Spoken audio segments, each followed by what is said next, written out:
Warning.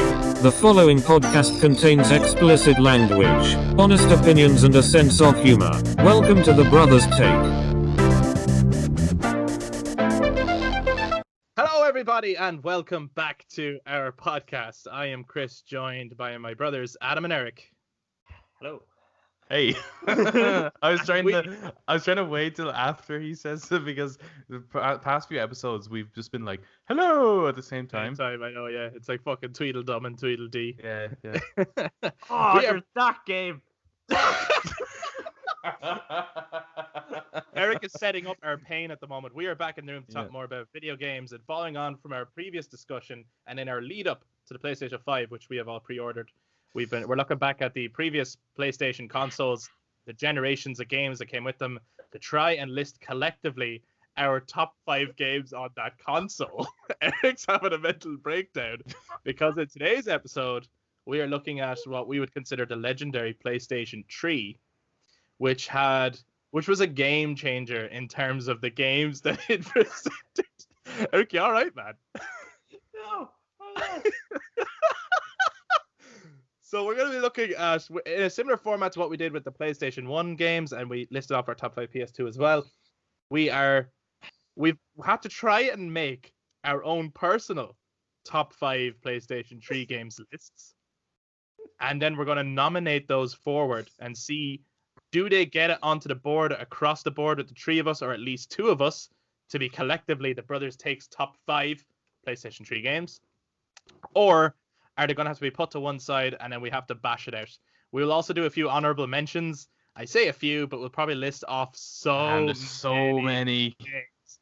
The PlayStation 3 era of games. And by the way, we're not writing off the Xbox, by the way. We actually had an Xbox 360 at this time as well and played some Xbox 360 games. Some were cross-platforms too. But because we've all pre-ordered the PlayStation 5 and in our anticipation lead up to that console, that's why we're doing this in the month of November. So that's sort of the reasoning behind why we're focusing on PlayStation 3 at this time. And PlayStation has always been our primary console. As we discuss this and as we go along, if you're watching on YouTube and listening to our pain as we try to narrow this impossible list down, you can join in as well. Jump into the comments to let us know what your top 5 picks would be for PlayStation 3 games. And if you're listening to us on audio platforms, you can touch base with us at social media platforms, Facebook, Instagram, and Twitter at The Brothers Take, again, to let us know your top 5 PlayStation 3 games. This is to say as well, by the way, we're not saying these are the best PlayStation 3 games.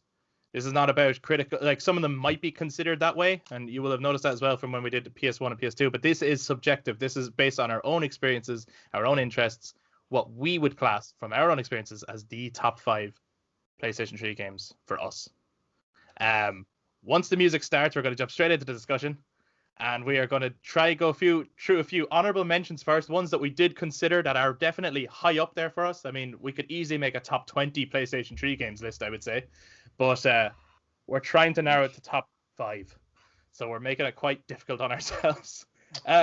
You're making it difficult. I'm trying to. They're all good. I'm even trying to like skim down my honorable mentions list just so it isn't as fucking long, but I'm having trouble with that. I know, right? And I think what's interesting is like when we did top 5 PS1 and PS2, a lot of those games were games that we hadn't talked about before, and since then have given, some of them have had like their own episodes and stuff, and all of them have. But when we started this podcast, we looked at the last decade of games. So we started on the year 2010. So that was the PlayStation 3 era. And some of these games we will have mentioned being Game of the Year and stuff, but that doesn't mean they'll make it to the top 5 because, you know, some of those years there was many games that were like up there. So this is going to be tricky. It's going to be difficult. But let's cue the music. Let's jump into this. If you're watching this on YouTube and you're enjoying this as it goes along, give us a thumbs up, hit subscribe. And again, jump into the comments to let us know what you think about the discussion. Let's fucking do this.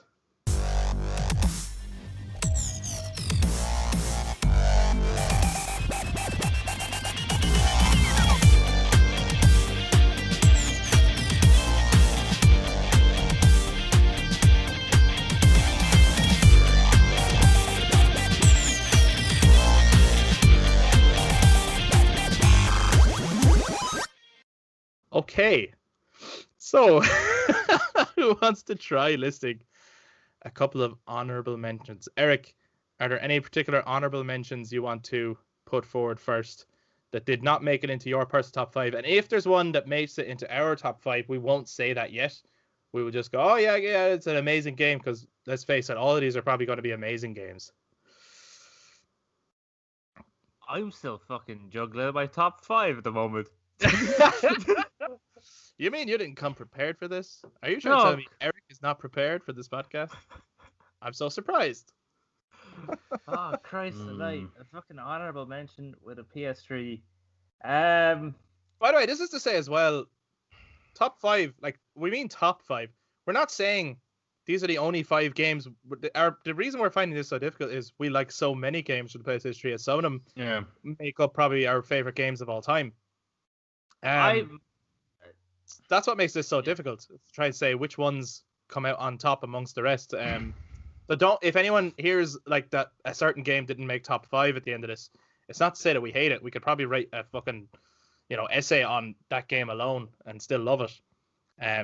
So that's all. Is it any game that's ever been on the PS3 Obviously. in its life? Unless it's a remaster or a digital Unless it's a remaster or a digital port. or then digital it's port, another such as like the PS1 games that came on PS3. Yeah, like you could play Metal Gear Solid on the PS3, but that's not a PS3 game. That means that game was also on the PS3. Fuck. Alright. Honorable mention.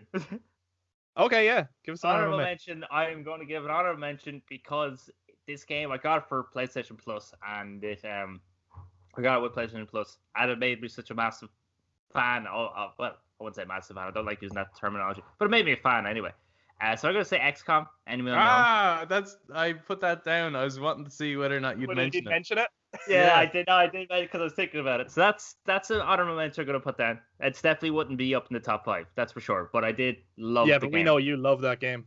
Yeah, I do. Yeah, I do love it. Another 2 honorable mentions. Is Infamous and Infamous 2. Wow, I didn't even think of Put those. them. Wow, yeah. Because with Infamous, like the graphics weren't great, the gameplay was a bit meh, but that twist was like, oh my god, this made it all so worth it. It was such a magnificent. You just couldn't see it coming, but It was amazing. that's Sucker Punch, isn't it? Sucker Yes. Punch made that. Yeah. They've just Ah. become an incredible Yeah. studio. And then Infamous 2 adding on it and stuff like that, and again they have their own twist in it. Now I don't as a twist or as a story, I don't think it was as good as the first one. I right. think the story to the first one was way better, but the second one, the graphics were improved and the abilities and all that sort of stuff. That was really cool, and exploring all like the many different people with powers. Like I think Infamous 2 was the first time they started doing like a unique powers, because like Infamous Second Son, they started to introduce things like neon powers and digital powers. Yes, yeah. So for Yeah. Infamous 2, they had like a guy who was able to transform people into like monsters and stuff. So that was an interesting power. So there's another 2 honorable mentions. I mean, I could go on. There's fucking so many. There's many. Because what happened to the PlayStation 3 era as well, there was some series where every game in the series could be considered one of the best games ever. Yeah. I could think of a couple. Yeah. I have 13 on my honorable mentions list. Yeah, okay. As in Final Fantasy 13, or you have No, 13 games. Do you want to say something? Yeah, you want to list a few there. And again, just because that's another thing, if we don't mention one as an honorable mention, does not mean we don't like the game. You can't name all 13. We'll be here forever talking about each one of them. I could just roll through them all. You want it? I'll give you. Fucking hell! I can't even choose which one is worth talking about. Red Dead Redemption. Mm-hmm. Yeah, that's a good one. Mm-hmm. Yeah. And we talked about that before, actually. Yeah, it's One of so our good. earlier episodes, which is not on YouTube. Sorry, some of our first episodes are only audio platforms only.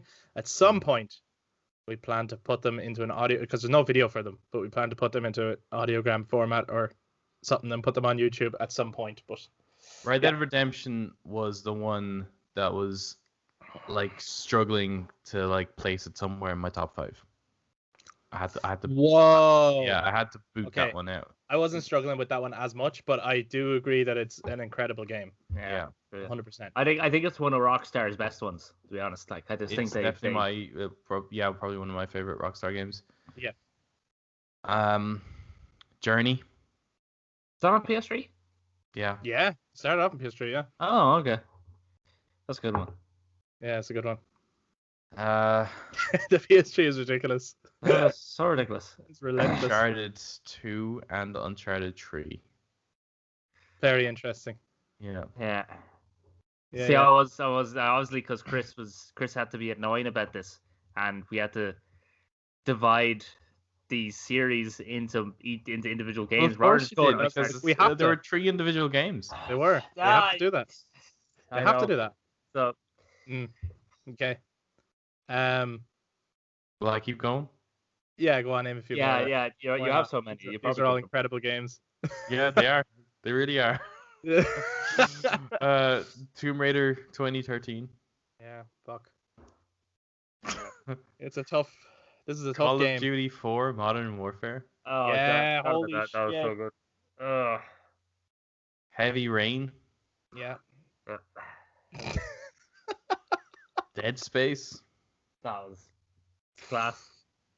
We mentioned that in our horror one, We actually. did, yeah. Yeah, we Yeah. did. Left an impact. BioShock and BioShock Infinite. Yeah. Uh, I put down the Assassin's Creed and Assassin's Creed 2. I really, really did enjoy both of those games. I think Yeah. on a story level, they're not great, but I loved playing those. And my last honorable mention is Batman Arkham City. Yeah, this is a tough game. In terms of honorable mentions, I also had Batman Arkham City. For me, that was tough. It was really hard. That juggled with a few. Another one that juggled nearly went into the top 5, didn't quite make it, was Call of Duty 4 Modern Warfare. That game made me. I hated first-person shooters. Absolutely despised them. I remember a time when my friends were into Killzone. I would go up to. I don't know what it was. I got so caught up with the controls or something, and I'd always find myself in a corner, standing against a wall, not knowing where the fuck anything was, and finding it really hard to juggle the camera and movement at the same time. And I also thought that the narrative was never as good as those third person stories. Yeah. And couldn't be as good until I played Modern Warfare, and it changed the game. And then many more, like during the PS3 era, there was many first-person shooters I played that just had this cinematic quality that I was just like, this is fucking insane. I'm there. I'm here. It's so immersive. You know, that one, But I always you hail COD that. 4, like they really do some like really unexpected shit. Yeah. You know, like playing as your 2 characters, but one of those characters dies like halfway through, basically. That's right. In the nuke. Yeah. In a nuclear explosion that you experience. And Really it's like harrowing. that. Wow. And then you're just soaked then for the rest, aren't you? Yeah. And then having that opportunity to go back in time and do the sniper mission in Chernobyl, like That's just price. such a fucking amazing mission. Yeah. So good. And even like that sequence on the bridge at the end when like your teammates are getting shot and like Gaz just passes you the gun and you take it. Yeah, and it's slow motion. And you go, this is amazing. Like, yeah, they've cracked the cinematic quality of the first person, and then that carried on all throughout first person shooters. I'd also give an honorable mention personally to Modern Warfare 2. Yeah.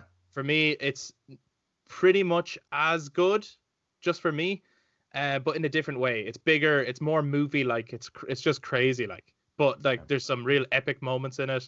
And oh, Shepard, you cunt! I enjoyed killing him. I have to say, what a fucking asshole. But the score and everything, and that airport sequence, God, like they even put in a warning that you could skip that. It was a trigger warning. Yeah.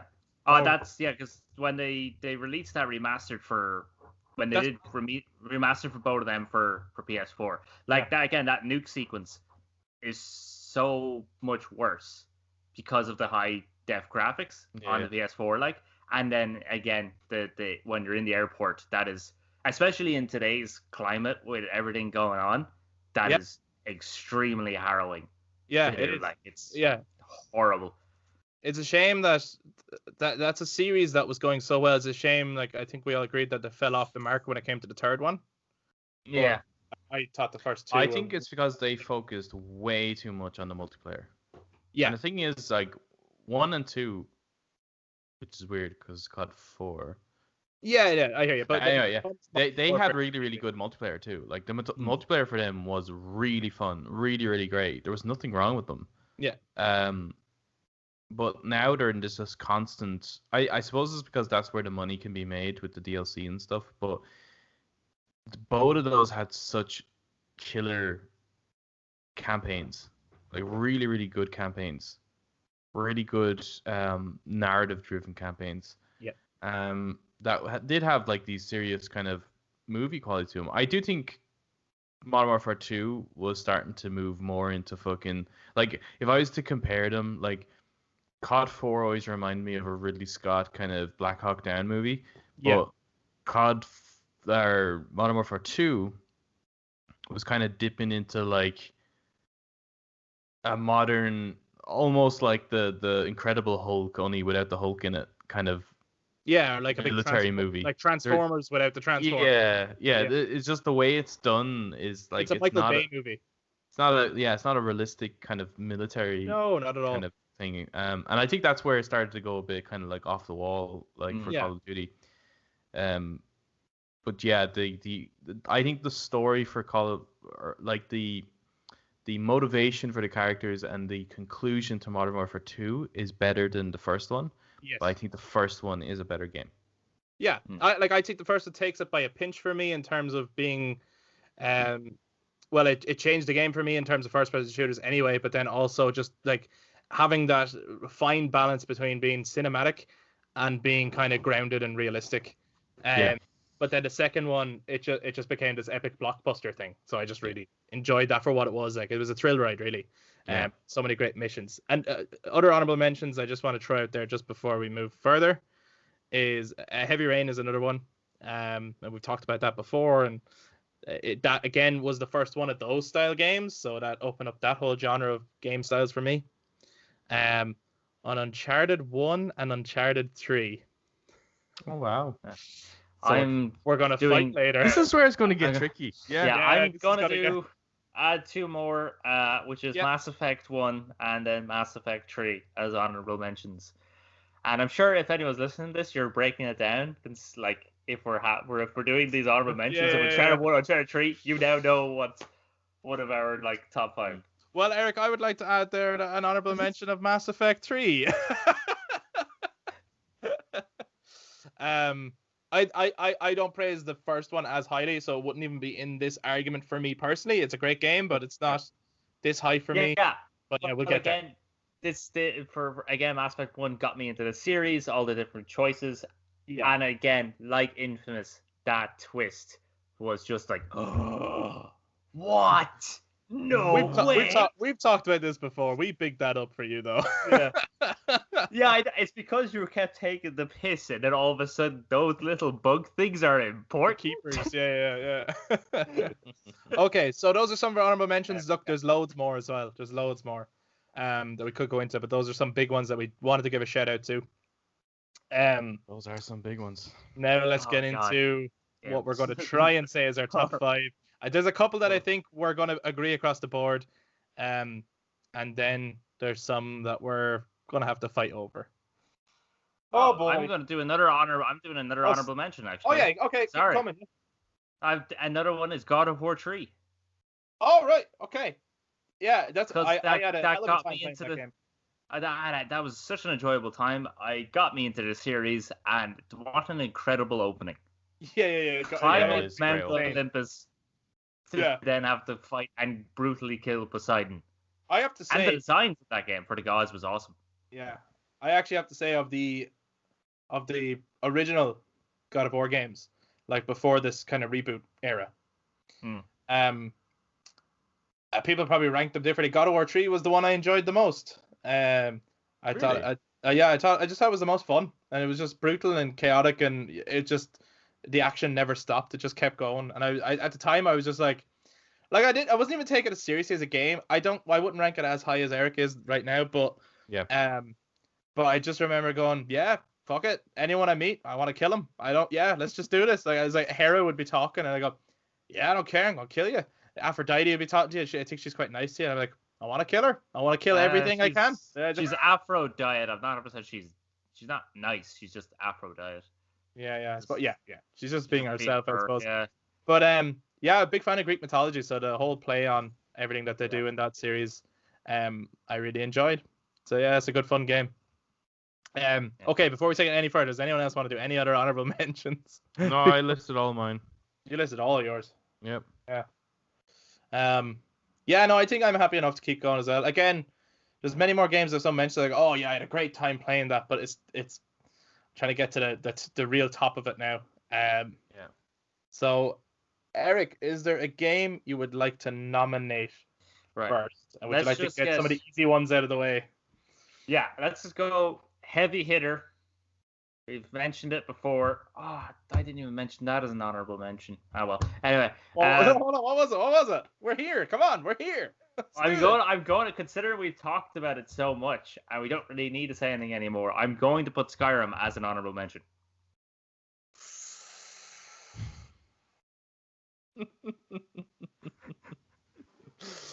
Are you only saying that so that you can get away with talking about 5 other games? Yeah. Yes. Are you saying Skyrim is not in your top 5? Is that what you're trying to say? It's your favorite game of the decade, was it? Yeah. It was your favorite game of the decade. We did a whole fucking bogus episode on how it was your favorite game of all time. and now you're saying it's an honorable fucking mention? You are full of shit, Eric. Eric, you're full of it. It's a legendary mention. That's what it is. Eric, stop beating around the bush here. Just fucking say it, man. We can't talk about it again. We need to talk about other stuff. We don't have to talk about it again. Is it in your top 5? Oh, that means I have to get rid of something else. Yes, it does, yeah. I'm not doing that. I'm not playing your game, right? You've already tortured me enough. It was your favorite game of the decade. I know. It has to be in your top 5. No, it doesn't. Oh my god. It's above the top 5 because it's my favorite game. Therefore, it's in the top 5. No. Okay, I tell you what. Here's what we're gonna do, right? One of your other games that you have there is gonna have to become an honorable mention, and we'll get to it later, and we'll give it an honorable mention. But it has to be top 5. Okay, the fact that it started off on Xbox, Mass Effect 2, then will become an honorable mention, because I don't like that you fucking did that. You've done that yourself. Yeah. I have the high ground. So you're saying Mass Effect 2 is an honorable mention now? Well, it'll have to be. Force in my hand. This is getting so serious. I wonder, is it getting as heated for other people if they're listening and they're going, no, fuck you, man, you have it so wrong. This should have been, yeah. This is we'll all either fall out or make friends here. So, okay, so have you nominated Skyrim then as one of the top 5? All right, okay, Skyrim is 1. Yeah, we don't have to say anything about that. We've talked about that 5 fucking times. Adam, is it in your top 5? Of course it is. I am playing that currently. I know, I keep noticing. Adam's playing Skyrim. I'm like, what? Yeah, on 2 consoles, by the way. I'm playing it on the VR, right? And then when I go to bed, I'm playing it on the Switch. Yeah. Of course it's in my top 5. And it's in my top 5. So Skyrim is the first one to collectively reach our top 5. It's no surprise. We've talked about it so many times. And we've high praise for it. There's really, at this point, nothing more we could add about that. We did a whole episode on it. You can go back and check it out. It was episode 14, I believe, of The Brother's Take. That's on YouTube and audio platforms, so you can check that out. But we've also mentioned a couple of times in our second episode ever, which is actually our most checked out one in terms of audio, because it's audio only. But that's Spiders and Why I Hate Them was actually what it was called. But that was a whole episode on how... Well, it wasn't a whole episode on that. It was actually our top games of 2011. And Skyrim was the one that got the top 1 for us. So it's definitely in our top 5. What a game. And I imagine that's... I said there was 2 that I think we would have. That was one of them. And I imagine that would make it into a lot of people's lists. I think that would be... Yeah. Yeah. It'd be a bit weird. Yeah. Yeah, it's possible. So maybe someone out there hasn't played it. Maybe it's not their style. Maybe they're more FIFA. They should go get a life. Get a life and play Skyrim. Yeah. That should Yeah. be a fucking t-shirt. Skyrim, you can live your best life in Skyrim. Yeah. Yeah. I'm literally currently a keep alive furry. in Skyrim. No, Okay. I'm not. What am I? An Argonian in the Switch version. It's the first time playing as a Switch Argonian Playing for me. Switch. First time playing as a Switch. Yeah. Cool. What you name him? I can't remember actually. I know one guy. I went to college with one guy who played as an Argonian, and he called it Clever Girl. Very Pretty good. cool. That's Yeah, pretty That's good. good. That is good. Yeah, it's good. I always find though every time I play it, like every time I play Skyrim, I pick it up. I'm like, okay, this time I'm gonna play as something else, and I'm gonna play differently, and I always end up doing the fucking same shit every time. I don't know why I do that, but I think we just fall into patterns of what we really enjoy, I suppose. maybe yeah, because I know the outcome and I understand what will get me. Like I'll get this really good shit if I do this and stuff, and that's kind of unfortunate, but. Like I've been meaning, I've always wanted to just play it and be nothing but a mage. Like open up and go straight to College of Winterhold, join the college and just become like a magician. Like, but I've never gotten to that point. I love that we're like, oh, we can't talk any more about this, but let's Oh, I talk can more about talk this for- game. Oh, we can talk about it, all right. We can talk about it. Yeah. Yeah. Okay, so Skyrim is the first game to make it collectively into our top 5. Thank you, Eric, for clarifying that. This is great. I mean, I had a. I'm so curious what your fucking other ones are now that it knocked Mass Effect 2, yeah. Mass Effect 2 off the list for you. That's so Because interesting. that's such an important game in your catalog. Yes, it is.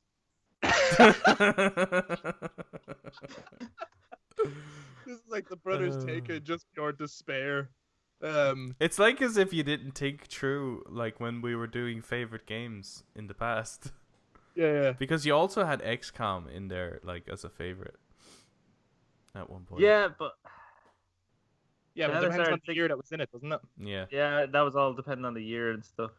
This is actually all together. Because there could be Yeah. some games that 3 of them came out in the one year, but they're all in the top 5. Like, in some cases that happened, I think. Wasn't it? There was, I think 2011 actually was one of those years where it was like, this is ridiculous.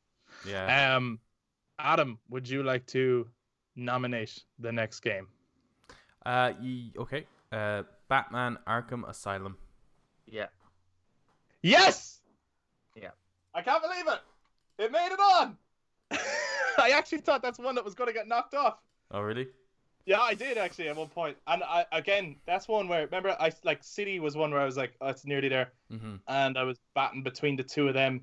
Uh-huh. But I said, yeah, very good. But I said that before as well. Remember, I was fighting between. It's like, oh, I don't know, is Asylum, City, or Night my favorite? I don't know.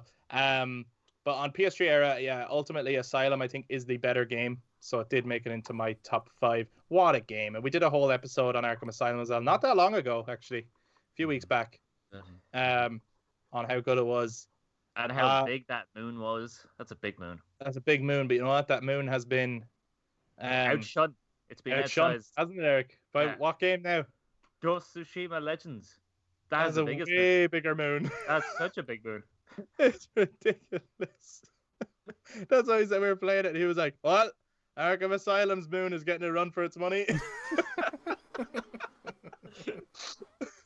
Yeah. Look, we've talked about it before. It changed the game in terms of superhero games, and it brought to life so many Batman characters that we'd never really seen before in this kind of medium. It was just so well constructed. So fun to play, so easy to play. I've replayed it. It's the one I've replayed the most of the Arkham games. Same, yeah. And I'm a huge fan. Again, like I suppose what Eric was pointing out earlier on, like you'd rather just throw a series on there. Like if I could, I would just say the Arkham series is in the top 5, definitely. Or I could say that about another one as well, but we'll get there. Mhm. But it's like, so if I had to pick one of them, then it's like, okay, I'm gonna pick Asylum in the PS3 era because it's just.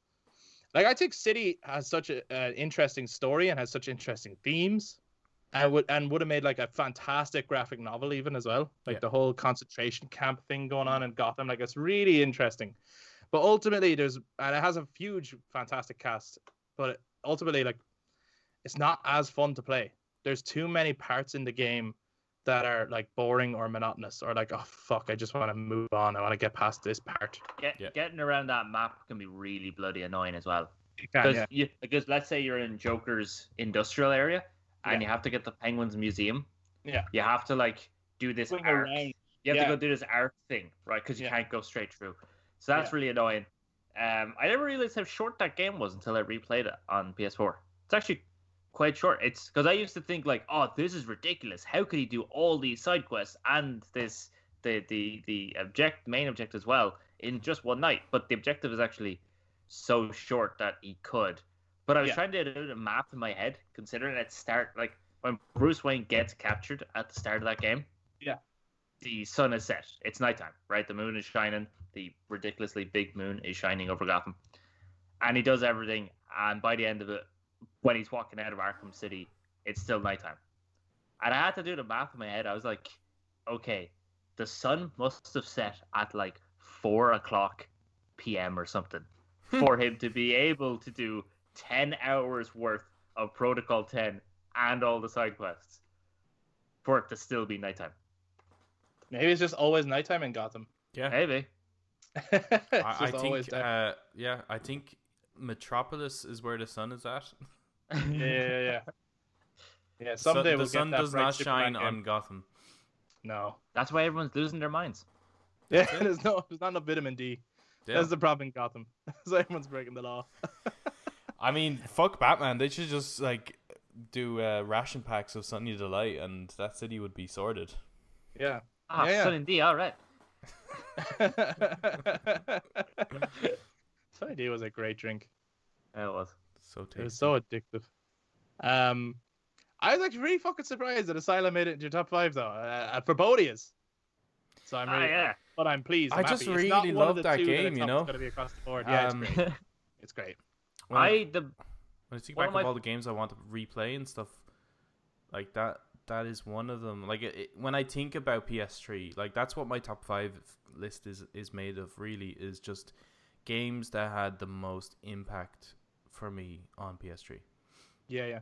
Or like nearly defined the console almost. Yeah. Like one of my favorite things about Arkham Asylum, and this is where I think Arkham City Origins and Night loses it, is that it feels like it's part of the comics. It feels like it's part of the animated show. Yeah. It definitely certainly feels like the animated show, yeah.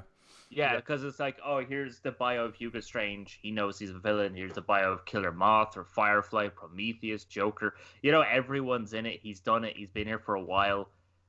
But when you get to City, he's kind of like, there's something about it. He's kind of like almost surprised Hugo Strange. Like he suspected Hugo Strange was a villain, but he's still a bit surprised how far he'd go, or he's surprised that Rachel Gould acts like he doesn't really know who Bruce Wayne is, like who Batman is, because he's like, oh, when Doctor Strange came to me with your identities, right. like they play it as though like, oh, this is almost like the first time they're all encountering each other. It's like, okay, you're losing it a bit. Origins then sets up the first time Batman ever meets the villains, and then you have Knight, who like that kind of ends everything.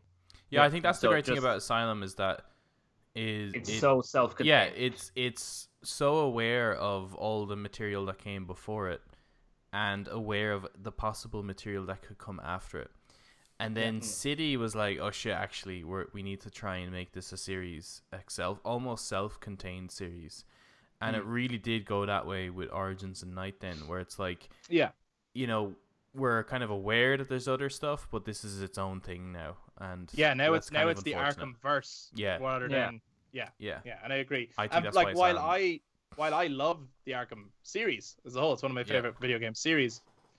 I can agree with those criticisms as well, and it's like what they did well, but also could it have benefited more if they hadn't gone that way? Probably, you know, and if they had followed the kind of framework from Asylum. Like I like that they get darker and grittier as they go along, because they do definitely get darker and grittier. The first one is definitely the most cartoon-like of the games. Yep.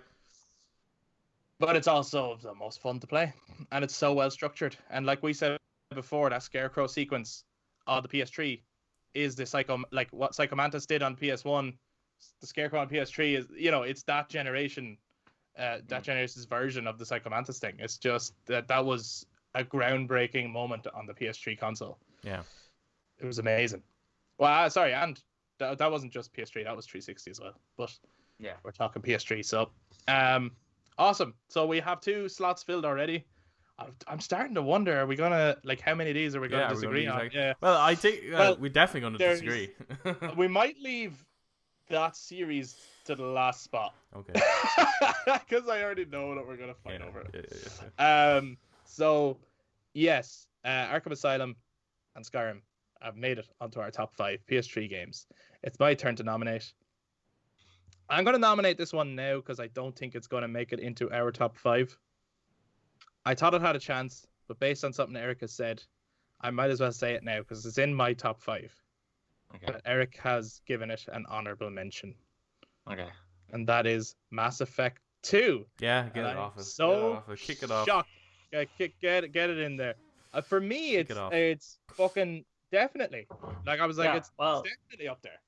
Yeah. Well. Fuck you. It's Mass Effect. It's Mass Effect 2. Like it's I know it's Mass Effect 2. incredible what they did with those characters, with the stories, that TV serial feel of going on different adventures and then choosing your own path in terms of how certain characters' loyalties would turn out and everything, and a much better refined gameplay in comparison to the first one. We have said before as well when we talked about some of these other games that Mass Effect 3 does play better than Mass Effect 2 in terms of the combat scenarios, but overall, and it has a great big cinematic quality, but it loses something that Mass Effect 2 had with its huge cast and its Mass many Effect 2 is a stories. better RPG than Yes. Mass Effect 3. I agree. That's kind of what Mass Effect 3 loses. Yeah. Is its RPG element. And I'm gonna Yeah. argue. I'm gonna put this out there. If Skyrim is so far the best fantasy role-playing game out there, Mass Effect 2 is the best sci-fi role-playing game out there. Well, I can't think of any others that exist. So sure. Deus Ex. There's not as many competitors, maybe. Yeah. Although maybe Bethesda's new one is going to be Well, be Deus Ex is one, isn't it? Is it? And Deus Ex is one, yeah. Yeah. So there's not many competitors. and there will be Cyberpunk, and there will be that Starlight one or whatever it's called. Starfield. isn't it? Starfield. Yeah, Cyberpunk will probably be a big competitor. But so far, as it stands, Mass Effect 2 it's just an incredible game. So so far, it's not in our top 5. It's going to have to just go on the board. Well, it's probably off the board altogether. Although we'll see, because when we have a few on the board, it'll depend on who votes what way. Eric did have it as an honorable mention. It could get a vote. I might get my way. I might get in there. We'll see. So there we go. Eric, would you like to nominate the next game? 1 second. I'm going through my list again. Okay. Gotcha. Oh yeah, okay. All right, so this one I'm going to mention next, as it is Game of the Year for 200 years. Yeah, let's do it. That was actually the first one I was going to mention before you forced my hand to then mention Skyrim. It's I obviously you did, man. I saw you. You used your words. I saw you. Okay. So obviously it's The Last of Us. I mean, is anyone going to argue with that? Like I said, the two that I thought would be across the board, Skyrim and The Last of Us. Yeah, we actually didn't do a whole episode on it. Not Do you know, I necessarily. actually at this point though, I'm getting really, really annoyed. Like, we're not annoyed, but kind of sick of The Last of Us now to some degree, just because like it is so fucking perfect, and it's almost like when it's almost like Metallica of the games fucking world. It's like, oh, you like Metallica? No shit. You like I know, Metallica. yeah. It's like we You know what I mentioned mean? this And now, it's like- and it's like, yeah, big fucking surprise. You put the best game ever on your list. Well done. So subjective. Yeah. That's why I think we should have had legendary mentions. I'm just So putting there's it out like there. Yeah. I hear you. I was thinking the other day, not long ago, of Like, we've talked about so many games as like, if they did a remake, would you play it? Oh, absolutely. Like Resident Evil 4, we hold in such high esteem, and yet if they do a remake, it's like, yeah, I'd play a remake of it, Yeah, I would. Yeah. and I'd want a remake of it. If they do a remake of Metal Gear Solid, which is already like just such an incredible game, perfectly crafted, it's like, yes, I would play it, even though they've already done a remake of it. Do a remake of it, yeah, fucking do it. Do you know what I mean? Like, keep remaking these games first, remake. right? The Last of Us, because I had a thought about that. I was like, that's another game that I absolutely love. That's up there as one of my favorites. Would I want a remake? No, I actually would not want a remake of that game. No, there's no need. I But don't. yeah, I see. would Because benefit from it's with Final Fantasy 7, Resident Evil 4, Metal Gear Solid.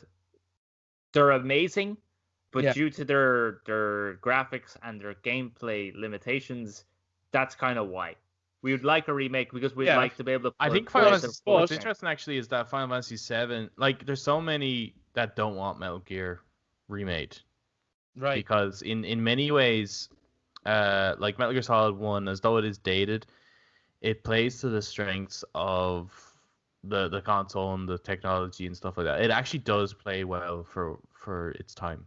Yeah. And what was the other one you mentioned, Eric? Resi 4. I feel like the reason that deserves a remake is because of how far horror games have come in terms of atmosphere and sound, that I feel that game could benefit greatly from Yeah. those newer technologies. Final Fantasy 7 is like the only game that, like, when it launched, even it was almost demanded, like, we want, like, on every console, like PS2, PS3, and obviously PS4. Yeah. Every generation, it's like, please remake this game because it deserves to be.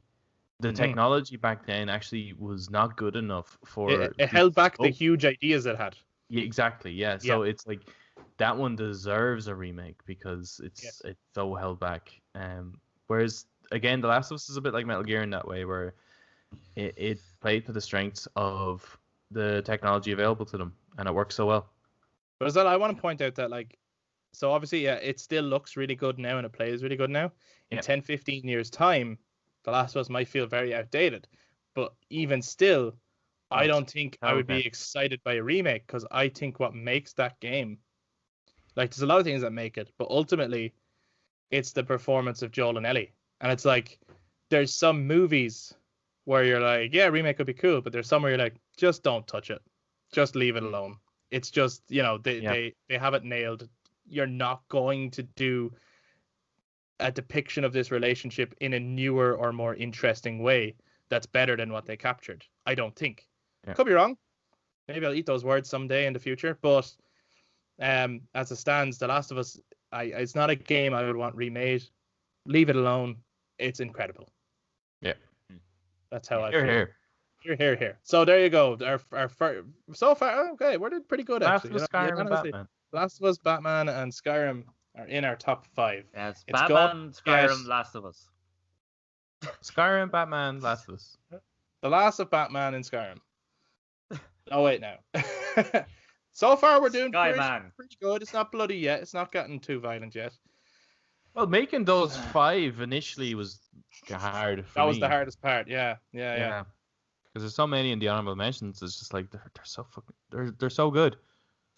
They are. They really are. And we probably missed some as well. Oh god, yeah.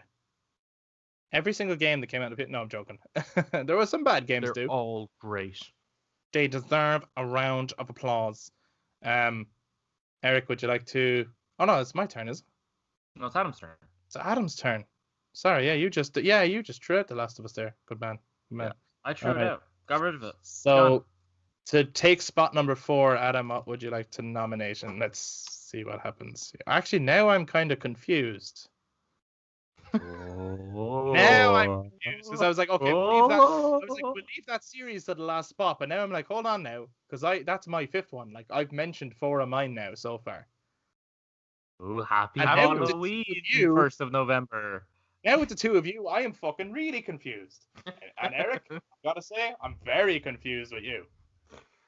Okay. Nate, forward. Metal Gear Solid 4, Guns of the Patriots. Yes.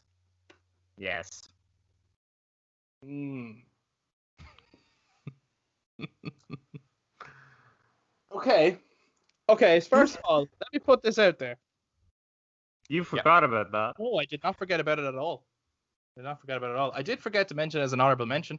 It'd be an honorable mention for me. It wouldn't be in my top 5 personally, because I think it's like, apart from the graphics and the performances, most of its strengths are based on how good the series prior to it was, and how good of a send off it was to that series. Yeah. And just my love for the series as a whole. So as a game on its own, personally, it did not make it into my top 5. But since the two of you went for it, and it would get an honorable mention for me, it gets a spot. So Metal Gear Solid 4, Guns of the Patriots, makes it to the Brothers Take top There's 5. no way that wasn't going to be on my list just because, like, I mean, Why is that? that was the reason I chose Yeah. a PS3 over an Xbox 360. Yeah. You know, like when there was the anticipation of those two consoles coming up, and there was that whole like, oh shit, like will I get an Xbox? Because there were a few games, like I missed out on the original Xbox, but there were a few games there like Halo and Fable that I was really interested in playing. I really wanted to play those games, and when the 360 was being announced, and I've seen the types of games that were coming out for that, and that came out a year before the PS3 as well, so it was like an even longer wait. It was, yeah. And for there's a all new these console. like Yeah. great looking games on the 360. I was like, will I? And it's like, no, fuck it, hold off, because you know Metal Gear Solid 4 is going to come out on the PS3, and I have to play that game. And yes, I think it's one of the best conclusions to any game series. I don't know any game series. Any series You think so? of any medium, I think. Hold Yeah, on maybe. a minute. Yeah. Hold Maybe. up a In terms of minute. a story conclusion, now that's what I'm talking about. Hold up a minute. Yeah. Yeah. Okay. Why is that? You're saying of any medium, that's the best conclusion? One of, yeah, definitely. Okay, one up. That's fine. That's Yeah, fine. yeah. Definitely. It's such Because a. I was about. That's Yeah, I know most- it's amazing. That's most why stories. it's on mine as well. Like most really good stories. Have terrible endings. It's not that they have terrible endings, but they don't. They just. It's hard. Like when you have such a strong setup, it's really hard to have a payoff that's as strong or stronger to an incredible setup. Mm. You know what I mean?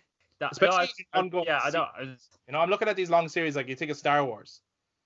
Now, originally the Star Wars ending is not as strong as the Star Wars setup. Actually, it's not. The rebellion wins. You're like, yeah, we kind of knew they'd win. Mhm. You know, Yeah. it kind of plays out how you expect it to play out in a way. But there's just so many twists and turns in Metal Gear Solid 4 that play on the entire franchise. Yeah, Like, but I was just you the just- fact that you were saying though that it was the best ending. Right. You originally said the best ending to any medium. All right. That's why I had to call you out on it because there is the Lord of the Rings. But again, you have to like Lord of the Rings. Yeah, incredible story. Part of it though is the journey, right? And it's like they're Yeah, gonna destroy a ring. How does it end? They destroy the ring. Yeah, the end is not necessarily like groundbreaking. No, it pretty much ends as you expect. Like, well, yeah, but it does it in a way where it's not disappointing. no, I know that. No. I'm not saying any of them are disappointing. Like Solid Snake wins. Like we know that's going to happen. He's No, the we hero. didn't. Don't see though. We didn't know that though. They won. The fucking game even started off with like the opening credits, or before you even press play, you think it shows him at a gravestone, and then he puts a gun in his mouth, and then the bullet goes off. Like you start the game with the intentions, shit, this is his last journey. Yeah, it's kind of actually the only other game that's kind of done that is Uncharted 4. Yeah, where it has the teeth end kind of thing. Yeah. Whereas like it was really, really setting you up for Drake is gonna die. And spoiler alert, that's not where it went. And it's more satisfying than if he did. Yeah, that's a very satisfying. I do. That's a very satisfying ending to a series. Yeah. Yeah. And then maybe speaking of which, my nomination. So is that like we all have 4 now? There's 4 on the list. There's 4 up there already. Eric, you have 4. Pretty surprised. Yeah. So I is actually one now is I going to be tell like you a why little I'm battle over surprised, which one though. needs to be in it. I tell you why I'm surprised. Because Yeah. again, I hold up Metal Gear Solid 4 very highly as well. We did a whole episode on that one as well because we did the Metal Gear Solid series. We talked about how it blew our minds with the twists and everything. But just as a game in itself, I am surprised that it held its spot more than Mass Effect 2 for Eric. I'm really surprised there. I'm not. Okay. Because like Eric Well- is such a sucker for the customization and collecting stuff, and the That's amount true. of replayability on MGS4 is like ridiculous. That's there, yeah. That's true. And I also would have played Metal Gear Solid 4 a lot and fell in love with it. And again, obviously was in love with the series before I even ever heard of Mass Effect. Yeah, that's true. But I think So- just MGS4, like the moment where I'm like, this game is unbelievable, and I don't give a fuck what anyone thinks, is when you step onto the helipad and the best is yet to come plays. Yeah, unbelievable.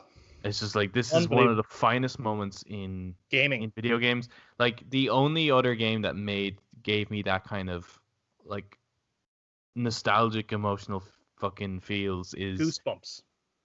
playing the Final Fantasy VII remake and hearing any of the tunes in that, basically. Yeah, and that's a whole other. That's a whole other thing. Actually, side topic. Now the game, we mentioned God of War 3, but just side note when we're talking about nostalgia moments, I was quite disappointed with God of War 4. Now the whole game's amazing, so good. Right. But when you go, spoiler alert, obviously for anyone who hasn't played it, when you go back home to get the blades, Yeah. And it doesn't have the team. and it doesn't have the original God of War theme. I So disappointed. I was not disappointed with that at all. I actually, because I have no nostalgic love for those blades at all. Like I played, Yeah. I played some of the first God of Wars, particularly the start of it, the ship with the Hydra, at a friend's house. He introduced me to God of War, and then I played all God of War 3, and I was familiar with God of War 2. I was familiar with the character. Had no care for those blades. Like, and then when God of War, the new one, came out, I had so much fun with the axe that I was like, this is so fucking cool. I didn't even miss the blades.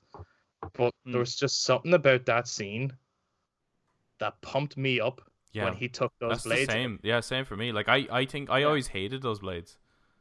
They just did such an incredible job for me of building up that moment that I was like, fuck yeah, I have the blades, even though they meant nothing. But to me I agree with I have to say I agree with Eric. Like at that moment, like I agree with both of you that I disliked the blades. I really did. I always hated the Blades of Chaos from the original games because they didn't look like Spartan weapons. No, they looked ridiculous. And I was just like, what the like? This is just so weird. The whole game is so well designed. What's with these? And then you get to that moment, and because you haven't used them, it's like they took them away, and now you get them back. You're like, oh my god, this is incredible that I get to use them again in this new format. It's like that moment in Tomb Raider when you finally get the two pistols. You get the two pistols. It's like they now raise these up to like Excalibur level. They're legendary weapons to unlock. Yeah. But that moment did fall flat for me. The music wasn't there to back it See, up. Now, okay, so I half agree in that I think that moment works perfectly fine. I'm not saying I wouldn't have wanted the music at all. I think that theme tune should have came in, but not at that moment. Because at that moment, there's just such a contemplation, and so it's so serious. But that music is a bit more like, let's get pumped and rip people up. Yeah, no, that's not what really. you do, though. You could, because you could have it. You could have like the subtle kind of signature of it in the new way, because it's a call, like the fact that it's Athena, isn't it? That's like watching over him. It's like she's the whole reason for the original trilogy. That would have made sense to have that music come in there. Totally, I get you. I would have liked that music in it as well at some point. After that moment, but I'm just saying I'm really fine with how that moment is framed and done. I think it really works for me personally. But yeah, no, I did find by the end of the game I did miss that tune. Like I did go at some point that should have came in. Yeah, I think so. And it became like the whole that Devil's Pot of Tea. That's really thing. That's it. Yeah, but as Willis. Will it make maybe what they'll do is like, right, okay, we've got the second one coming now. Not like, obviously they didn't plan this, but now that they've got the next one coming, Maybe they're gonna go right. The blades was our big build-up moment in that one. Maybe we've got to build up to the fucking music in this one. Like, and when it finally hits, it's gonna be like, fuck yeah, man! It's gonna smash. Maybe it's gonna slap. There's another slapper, Eric. Yeah. That's slapper. Okay, this is my turn to nominate. So 4 of our spots are taken already. We have Now it's for the Skyrim. little rumble.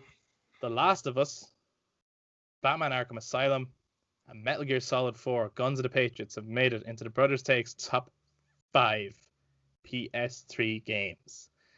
And the final spot could be any one of these games. But the one that I'm going to nominate and then see how it pans with the rest of the group here is Uncharted 2 Among Thieves, which for me personally is the best of the Uncharted series.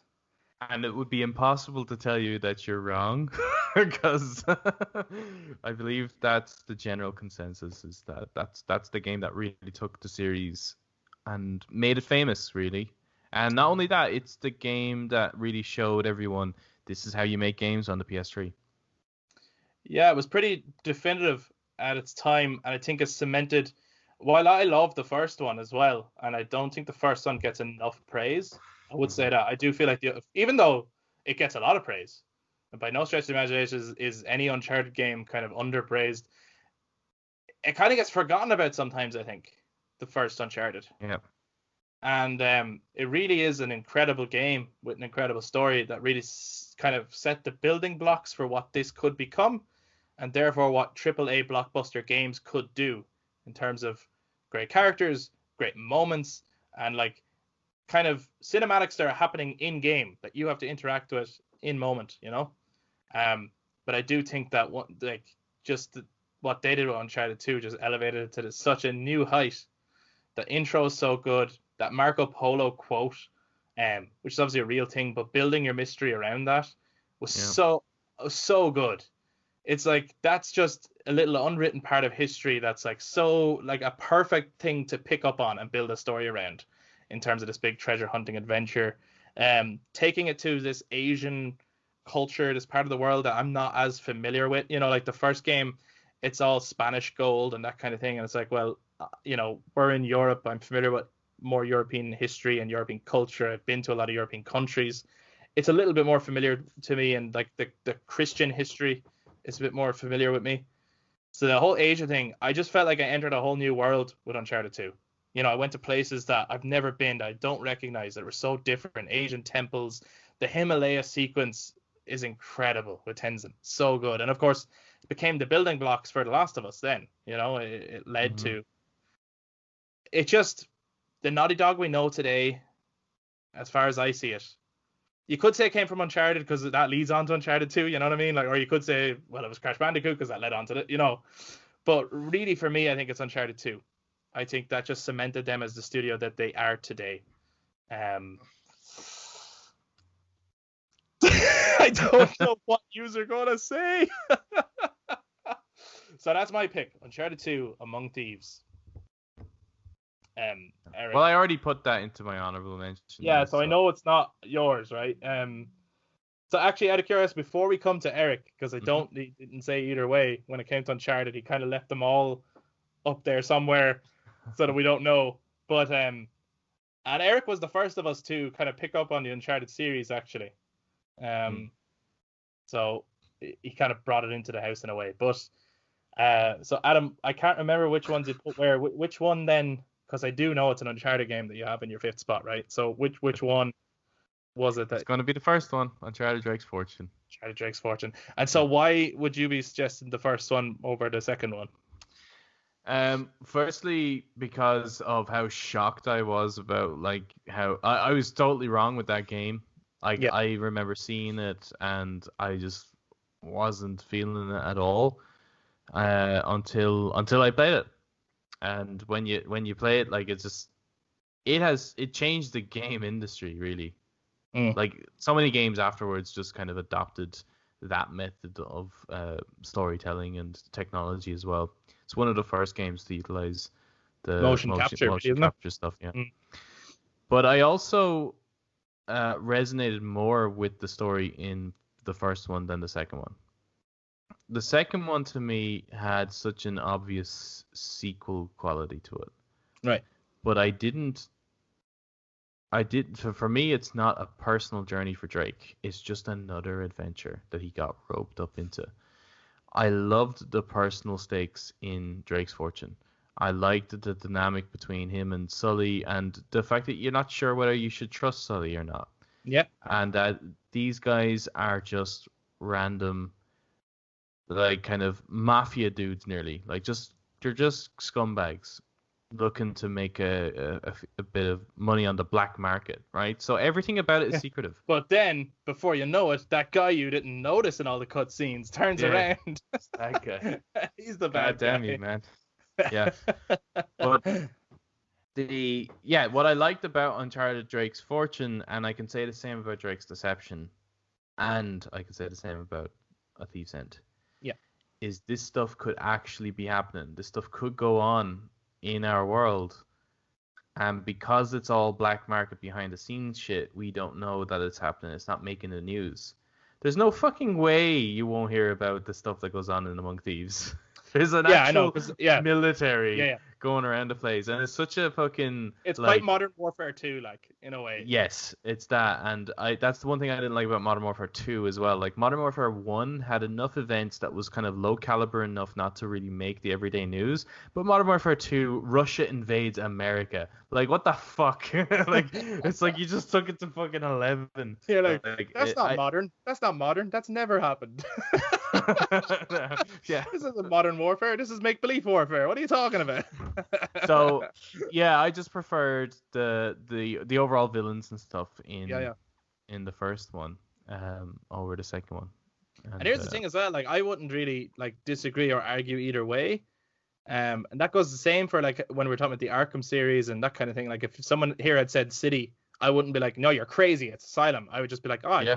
I personally prefer Asylum, but I totally understand City. So a similar thing here. I'm like, yeah, man, if you said Uncharted 1, if you said Uncharted 3, like the Uncharted series, it seems like what Erica said earlier. It's like, can we just say a series, please? Because it's whole amazing package that really it is. Good. Right? They're all really good. It is.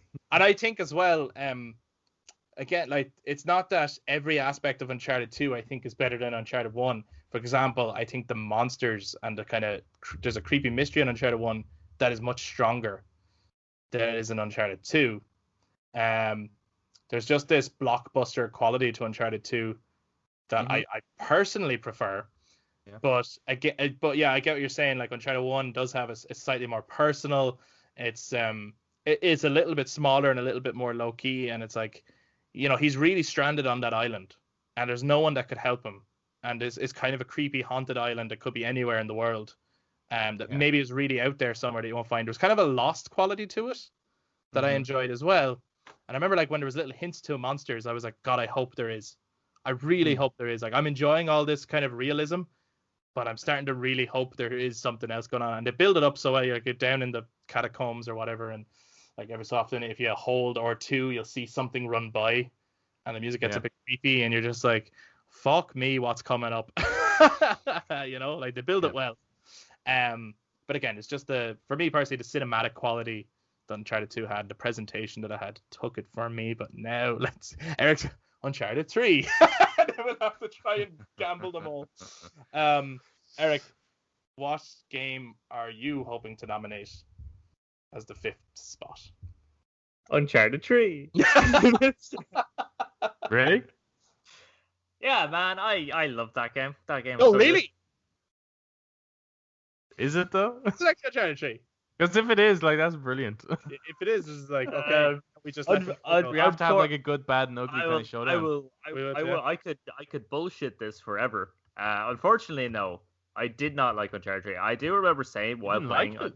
I thought it was the worst one out of all of them. I agree. I think it is, apart from Golden Abyss, I do think it's the weakest. Definitely, apart from Golden Abyss. Yeah, I do think it's the weakest, but I don't think it's terrible by any stretch of the imagination. No, when I say terrible, obviously it's terrible to the extent of what Naughty Dog has been doing in the past.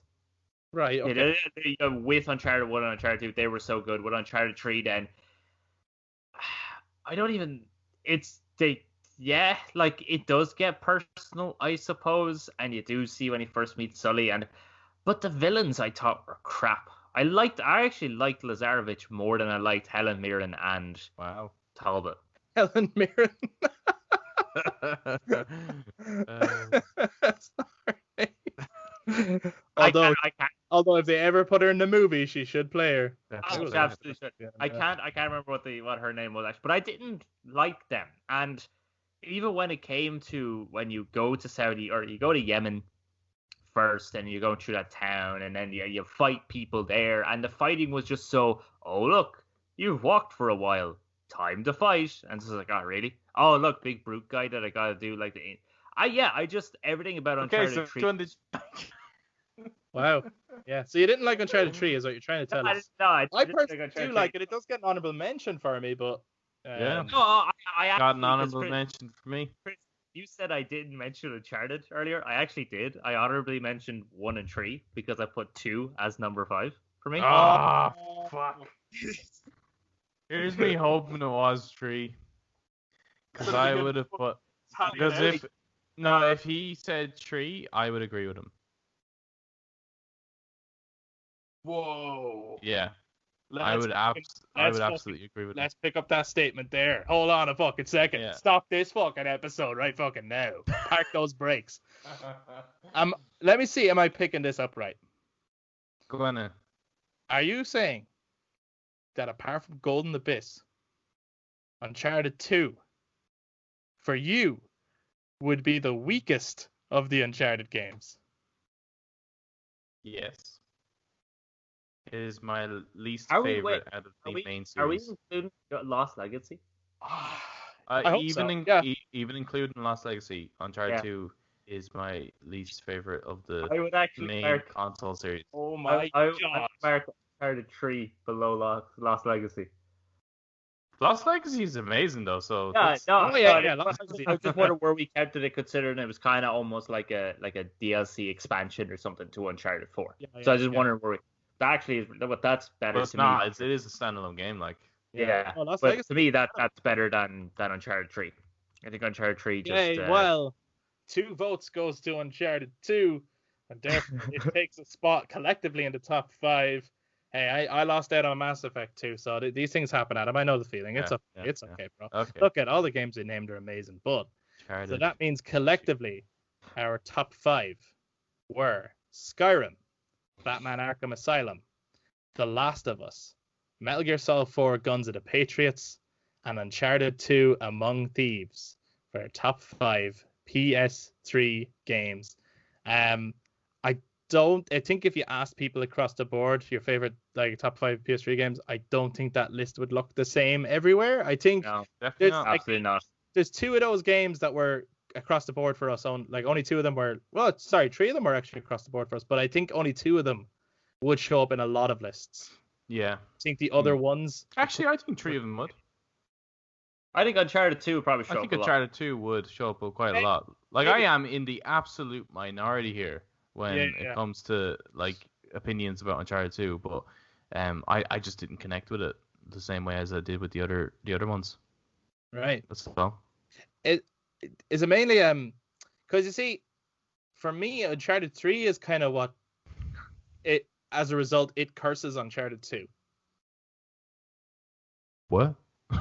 Uncharted 1 is kind of like a personal Drake story, right? Because we're getting introduced to the character, and it's important that we kind of know this character a bit as well.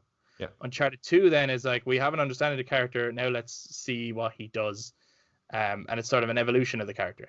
Yep. But by Uncharted 3 going back to his sort of childhood roots and doing a bit of a Skyfall on it. Yep. Then Uncharted 4 having to kind of do all that as well because now it has to finish off the story. Now Uncharted 2 has been kind of almost pushed aside as this weird game. But even before that, like I actually it's weird. played 2 less though, you know? Like I played it and I was like I was really, really enjoying it. I was really, really enjoying it. But when 3 came out, I was just blown away by it. Like there's some stupid shit in 3. There really is some stupid shit in 3, but there's something about the setting and the overall character interactions and Like I like Cutter is such a great character, and I really fucking Yeah. hope that the next Uncharted brings Cutter into it. Yeah. And he was Weird that supposed to be wasn't he was before. supposed to be in it more. Only he had to Graham had to leave to do The Hobbit. Oh, right. Okay. So that's why they just had him. Okay, they were going to breaks his kill him leg, off, right? but instead they went, actually no, let's just break his leg and let him go. Yeah, because we might use him again, right? He should have Yeah. been in 4. Yeah, really he should should have have been. But I can Even if it's imagine one the of those. next Uncharted game being Sam and Cutter. That's what I can imagine. You think there will be another one? Yeah, definitely. Yeah. Yeah, they probably someone It just won't be Drake, that's all. Yeah. But I think they're going to do these more kind of like Lost Legacy ones. Like, well, what are the other characters doing? But I really hope, and I think a lot of people are asking for Cutter. Yeah, Yeah, no, I think that'd be Cutter was great. Like the whole Lawrence of Arabia was cool. going to the desert was awesome, but I felt like you did not spend any time in the desert, even though you do. You spend loads of time in Yevon and the Rubicali Desert. You even go to some castle in some other desert place, but I still just felt like not really in the desert that much. Everything kind of, I don't know, everything about it just didn't work. The gameplay for me didn't work. I thought they focused way too much on fist fighting. The fighting in it was too scripted. I Villain- enjoyed all that though. The villains were like, okay, well, how are they doing this? And they were not really. Well, they're just like explained. They using were- an illusion, like, you know. See, Like, I I think I the only know thing that doesn't that get I is actually- the the monsters spiders. were a bit kind of like whatever. That's I don't what know. I really liked about it. I love that, like, because I was like, I Everything really you like, I expected- hate. I actually hate like nearly everything you like. It's not that I dislike Dude, it. the I loading hate screens. it. My God. Yeah. I actually, with Uncharted 3, I actually like the villains because I Yeah. got this Spectre vibe off them, and like I do see Nathan Drake as kind of like a James Bond, Indiana Jones style character. Yeah, So I like the villains, and I liked. There's so many amazing gameplay sequences in it. Like that plane sequence is so good, and even the ship and the burning chateau. Like they all worked for me. They were huge spectacles that were incredible. But at some point, it got a little bit repetitive. It was a bit like, okay, You can I- expect it coming. it's Yeah. getting a bit crazy now, and every time he steps on something, he's gonna fall. But I enjoyed the spectacle of it. I really like Uncharted 3. The only time it loses, the only reason it kind of comes down a little bit for me is I don't think the story. There's a lot of story going on in it. I Mhm. just don't think it's as focused. By the end of it, there's things that are just left. It's not even that they're left unexplained. They just had no connection in the end. The spiders is a big one. It's like, what did they have to do with the fucking gin urn at all? What did any of that have to do with anything? And why Yeah. are we jumping all over the world? And like at first, it's following a secret organization, but you're actually following Drake's trail. It's like who's the explorer? Or it's Lawrence of Arabia. Like who's the explorer that we're kind of?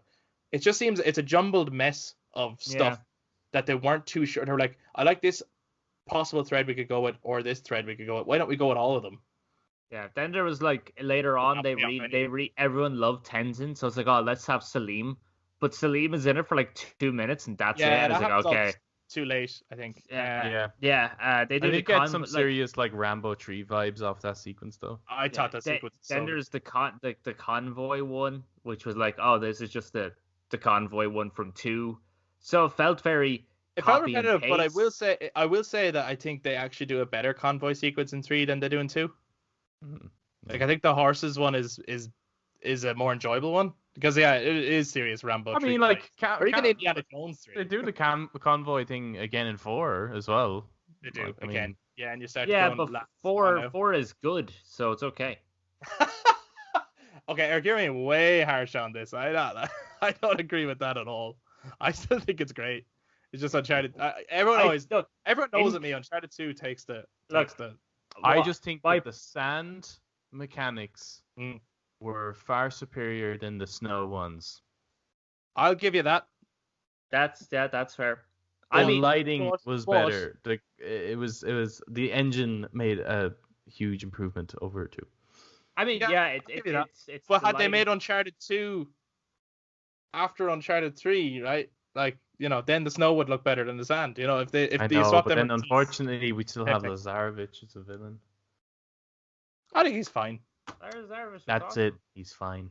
He's a cartoony villain. Wait, I don't. wait. Most of their He's villains, better. I have to be honest. Most of the Uncharted villains are not great. They're just fine.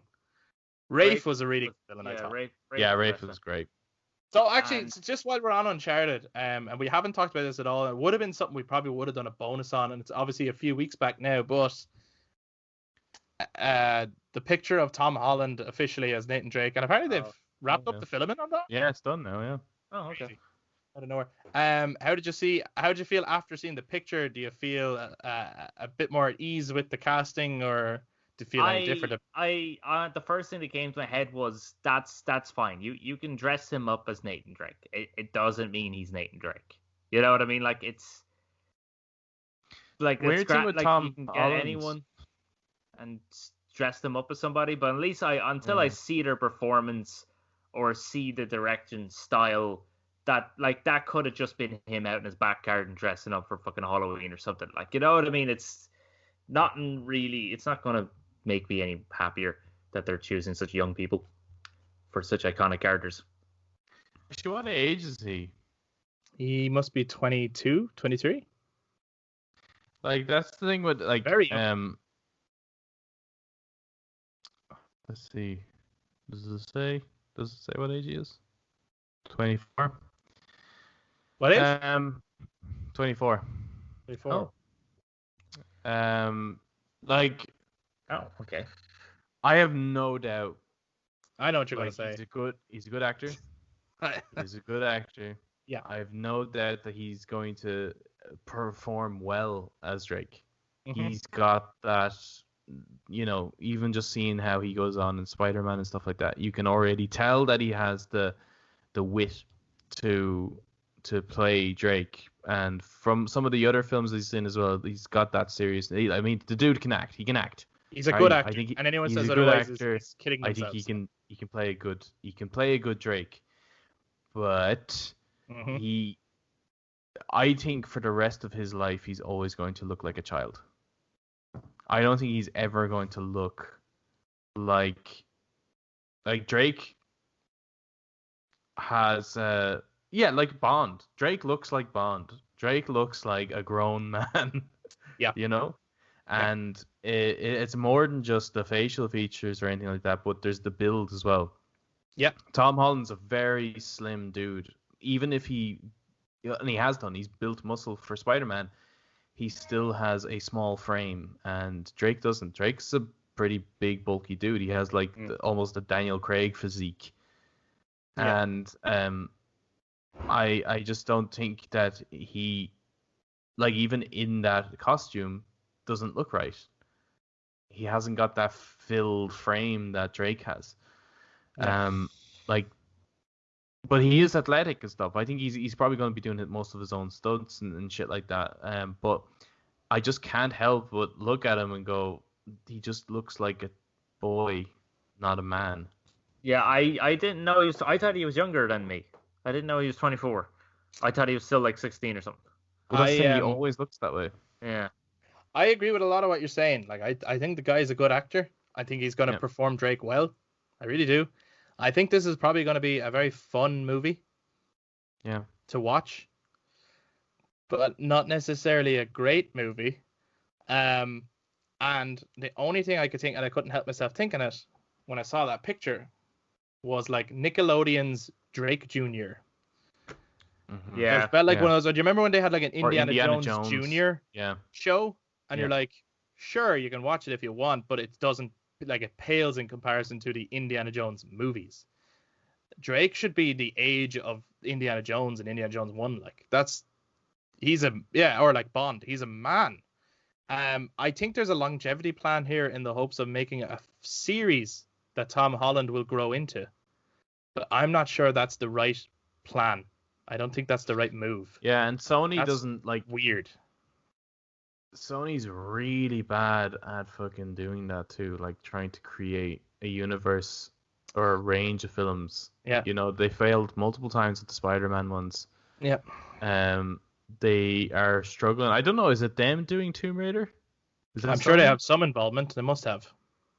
And the Resident Evil films, they're really, really bad at doing this shit. Yeah, You leave them alone. They're amazing. They got Yeah. all the way to 6 they're screen gems, man. 7, no? or 6. Live action Was there just 6? 6. All right, Yeah, I 6. thought there were 7. But yeah, like I don't know who would be. Oh yeah, I The don't know right either. Like Drake. if someone is like well, who should play Drake then? I know It's like people say I can't offer who it should be, but I could say that it would never be Tom Holland if it was me deciding. He's too young. That's like it has nothing to do with his talent. I'm not saying he's not a talented actor. He is too young for the role. I would never cast him as James Bond. I'm I think, looking yeah, at I that think that's age it, group. Yeah. That's what I'm looking at. So it's like, okay, who would you cast as James Bond? It's like, oh, do you think Harry Styles would make a good James Bond? So now you look at him in Dunkirk and stuff, right? And you go, the guy's actually a good performer. He's got something. He's got charisma. He's a good-looking dude, and he's got kind of suave and stuff. But he's too fucking young. If you cast him as Bond now, you're looking at a Bond Junior. Yeah, it's kind of like I suppose it's like That's how I feel. if you saw him ordering a vodka martini, you kind of go, okay, where's your Check ID? your ID. It's like you just you don't want to stop the right film guy. just to kind of go. He goes down and sits down at the poker table, and they kind of go, "Where's your dad?" Yeah, exactly. Yeah, that kind of thing. So again, not giving out about the actors themselves, but I tell you what bothers me more even than Nathan Drake is the casting of Mark Wahlberg as Sully, right? And I was trying to think, that one I was able to answer. Someone was like, "Well, who would you cast as Sully?" I was like, Jeffrey Dean Morgan. Yeah, he'd be good. Who's he? He played the comedian. Yeah, in in Watchmen. Oh man, that would be so fucking good. He has that down. He would you can age him up easily. He could definitely play that age group. Ah man, that's brilliant. Fucking hell, he's the that's so perfect- annoying now. Isn't it? Mark fucking Wahlberg. Oh, Again, fuck. can you imagine him delivering those lines of Sully with the cigar in his mouth and everything? Yes, I can. Somebody fucking remake that movie now. Yeah, that film has. Yeah. Come back to us. Anyway, we've gone a little bit off topic that we just want to talk a little bit about Uncharted while we were on the topic. But in terms of the actual main topic of this episode, our top 5 PS3 games were Skyrim, The Last of Us, Batman Arkham Asylum, Uncharted 2 Among Thieves, and Metal Gear Solid Guns of the Patriots. Do get in touch to let us know what your top 5 PS3 games are. So if you're on YouTube, please jump into the comments to let us know. And if you enjoyed this video, give it a thumbs up, hit subscribe, and maybe click the notification bell so you know when we put out another episode or a bonus segment, which happened a little bit more randomly. And then if you were listening to us on audio platforms, please do get in touch on our social media, Facebook, Instagram, and Twitter, again, to let us know what you would pick as the top 5 PS3 games, or to get into a little bit of an online debate with us as to why we're wrong about some of the ones we picked, or like back at them up and go, fuck you, Uncharted 2 is overrated, or whatever you want to say. We also mentioned a lot of honorable mentions, so if you just want to throw up a few more that you think you're like, these were honorable mentions for me personally, do that as well. And by no stretch of imagination were we saying that any of those games are bad or anything because they didn't make the top 5. 5 is a very small number, and the PS3 era of games was incredible. Eric is still hurting from this game. So do get in touch, and thank you everyone for your support so far. It's been great. It's been awesome. And a lot of people have gotten in touch at different times. Often personally though, like actually sending me a personal message, like to say so. I want to say as well, actually, a shout out to a friend of mine, Gary. He we did a bonus segment on a hybrid theory. Yeah. And I boldly stated that I have not met anyone who has listened to that entire album and not enjoyed it. All right? Yeah. And I remember saying, even like I said that to my mate, and he tried it out, and then he ended up fucking buying a ticket to come to download with us over it, right? Yeah. So I got a message from Gary the other day, and he said, hey man, I'm loving the podcast, really enjoying it, which is awesome of him. And he said, I was listening to the Hybrid Theory episode, and I heard that claim. I said, that's big talk, Chris, big talk. He said, so I listened to the whole thing because I'd never listened to the whole thing before. He said, man, you're fucking right. I can't. He's like, it's banger from start to end. I can't fault a tune. So that's your challenge as well, everyone. If you haven't listened to Hybrid Theory, put it on from start to finish. Do not shuffle it, and see, do you enjoy the entire album? That concludes this episode. Thank you so much for listening. We look forward to hearing from everyone on their own top 5 PS3 games, and we'll be back next time to talk about top 5 PS4 games. Oh shit. It's gonna get fucking real. Thank you, everyone. We'll talk to you next time. Bye Bye-bye. bye.